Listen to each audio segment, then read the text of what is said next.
I need to know what happened in university.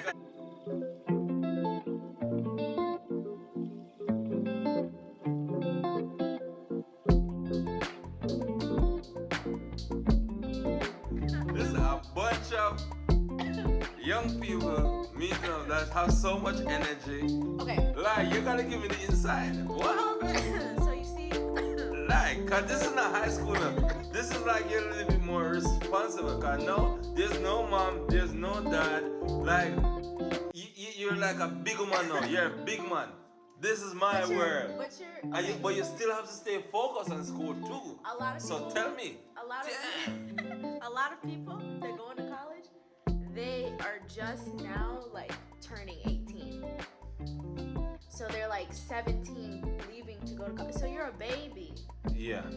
You don't know what the hell's going on. So your parents are dropping you off at a big old campus full of buildings, and people live there. So you'll be like, you'll see it looks like an apartment building, right? Mm-hmm. Cause I used to do Uber Eats, so I always drop off food at dorms and stuff like that. So I kind of have an understanding of what it's like.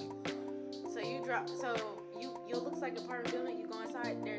No, I don't really go inside. Yeah, I'm just saying, if you go inside, there's like, you'll go into like something like you go to like, it looks like a hotel for yeah, like, a hotel. Okay. There's like a lobby and everything. You go into like the elevator. You go to a different floor. It looks like a hotel lobby. You can go down. You'll knock on somebody's door. They open the door. It's an apartment, and it's like 5 people in that apartment. In one room?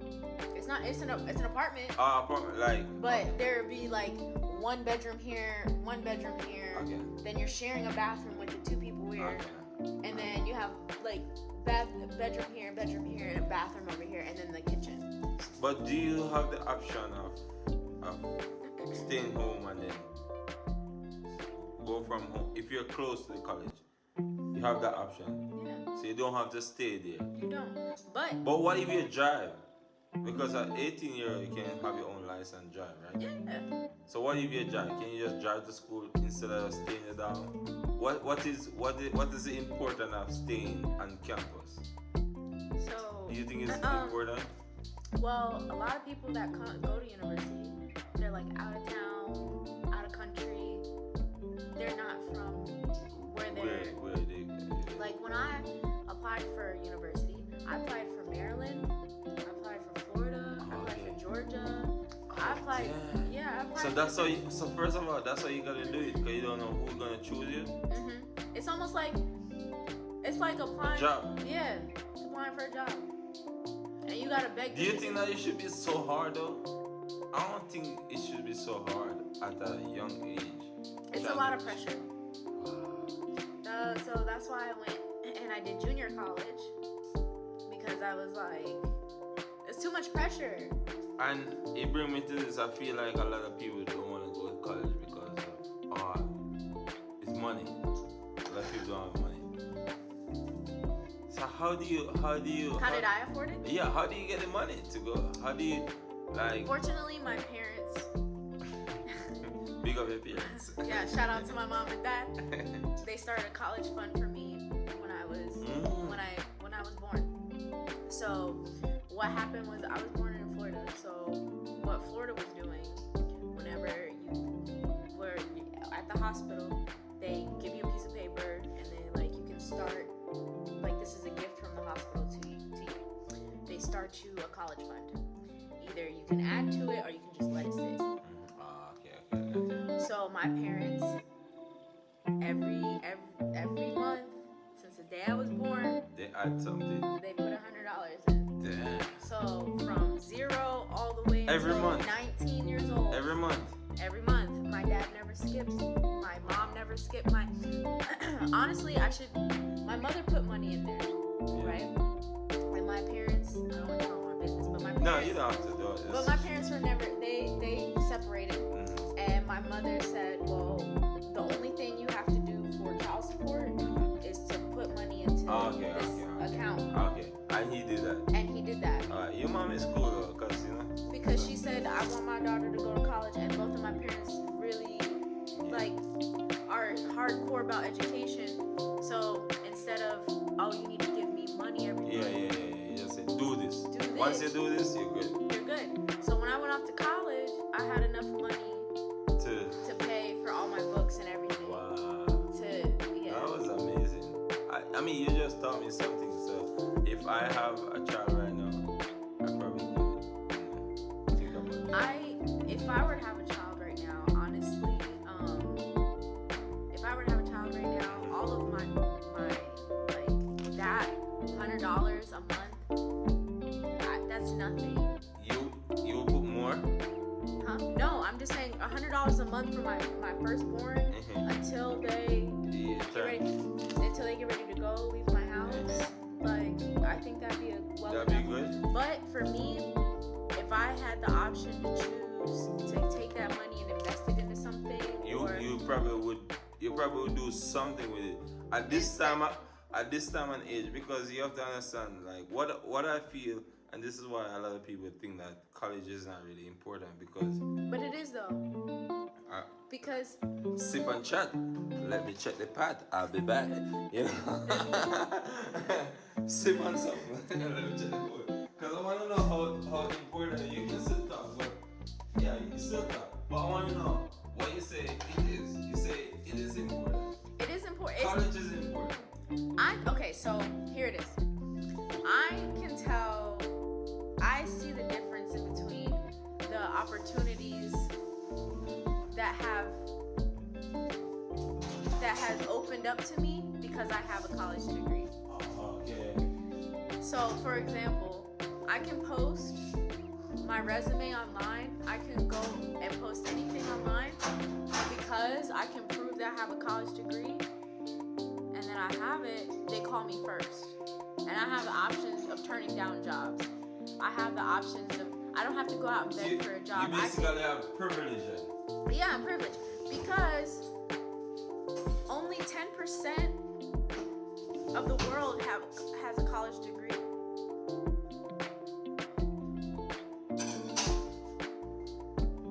Say again? 10% of the world has a college degree. The world? The world. But there's so many people, there's so many kids But go to college. But you have to see, so many kids go to college, but how many drop out? How many fail?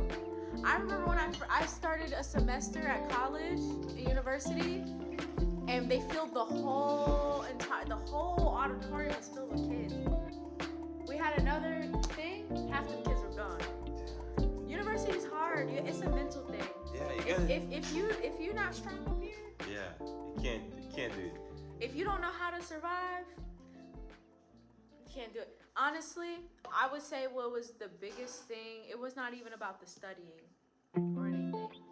It's literally about, do you have the will? Do you have the drive? The courage? Yeah, Do strength. you have that passion? Like, are you a type of person that's not gonna give up? And as a woman too, you know, the distraction, the boys, the parties, like, you know. That wasn't my priority. I mean, it was. I mean, it was. I mean, Come on. You're young. Listen, you're young. You're vibrant. You're probably when you go to college, listen. When you go to college, you probably never you probably still have your virginity. Like, come on. But you have to understand. If you have to understand, if you don't have anything to go back home to, then you'll do anything to stay there. Okay, I got it. The thing about it is, all the people I went to university with that were black, they graduated. Because they knew they had, all the black kids, I swear, they don't have, their parents told them, you better not come home without a degree. That's what my mom told me. Okay. And I know that was the same. So when you go in the college and you see a black kid or a black girl or a black man, like, you're like, we're all on the same mission. Yes. It was like a mission thing. It's a mission. because we have. So that's how it felt. That's how it felt. And like, so you talk to other people, and that's what their parents tell them. Everybody was on a mission. Everybody's on a mission because. And either, do you feel like you guys help each other? Yes, either because they're the first person in their family to go to college. Either they're the first generation in America. Either if they're first anything, they're the first. So of course, anybody you see on that campus. So. It's First gonna of work, all, or it's gonna work. But first of all, to get on the campus is a challenge. It's a challenge. So the fact that you're there, you're gonna. No, it makes sense. So you already. Okay, so here's the thing. I went to a predominantly black high school, right, in Orlando, Florida. Everybody in that, you could tell the people that were striving to be better, to get out of wherever, and you could tell the people that where they were gonna go. You could tell the people. I want to say the kids that parents were first generation, like they're all first generation, but they all their background was different countries. They're the ones that went to college. They're the ones that really strive to do something with themselves. Like they're the ones that because I feel like they know the struggle that their parents have to go through. Like my father, my dad doesn't speak English, so I'm sitting there trying to translate, trying to go through that stuff with him, and then I have a little brother that I have to teach. Like a lot of that responsibility falls on the kids. So now they're trying to navigate. You have a parent that doesn't speak English. Now you're trying to, as a kid, trying to navigate through America, and you're trying to translate for your parents. So you're taking on a lot of responsibility at a young age. So you feel like you had to grow up early. So I feel like well, yes, you had to grow up early, but because you had such a big responsibility at a young age, that made almost school easier for you. Yeah, because why? Because I already have a responsibility. Okay, now I have a responsibility towards school because I already had to handle this major responsibility of taking care of my household at a young age because my parents don't speak English. So now, moving on, this is school. It's just another responsibility for me, but it's easier because now I speak 2 different languages. I already have the background, I have the culture, I already know some of the history because I'm going over Black history. And then math on top of that, I have to do math with my parents because we're in America and I gotta change over change. So you're basically being a teacher and a student at the same time. So and you're learning both ways. You learn, and it's all a learning process for you because you're learning how to be a teacher, and you're also learning as a student. So it was. I feel like you had. And you have to teach your parents, and then you have to go and explain them this. Hey, this is a math test, and I did this, or this is what this is, and I have to go through documents and explain this to them. So it's like I'm already halfway to college. I'm already halfway, like. Yeah. So when you when you go to college, you were prepared. Yeah, like, I know how to wash clothes. I know how to cook. I know how to clean. So you didn't miss home. You didn't feel like So when you went there, you feel like a lot of people didn't know what to do. Like they were lost. Okay, so. Give me an experience or a weird experience. Something like okay, so I lived in a 2x4. So it's 2 bathrooms, 4 rooms. So 2x4. It was an apartment. So all of us came from different backgrounds. I'm Black. I'm Ethiopian. I had a Puerto Rican. I had an Italian white girl, and I had an Indian. Yeah. So all of us. You probably learned a lot. Eh? Too much. Hey, sip and chat. We're sipping and chat. This show we're gonna have a part 2, part 3, part 4. Like this story is not even gonna end, fam. Like, So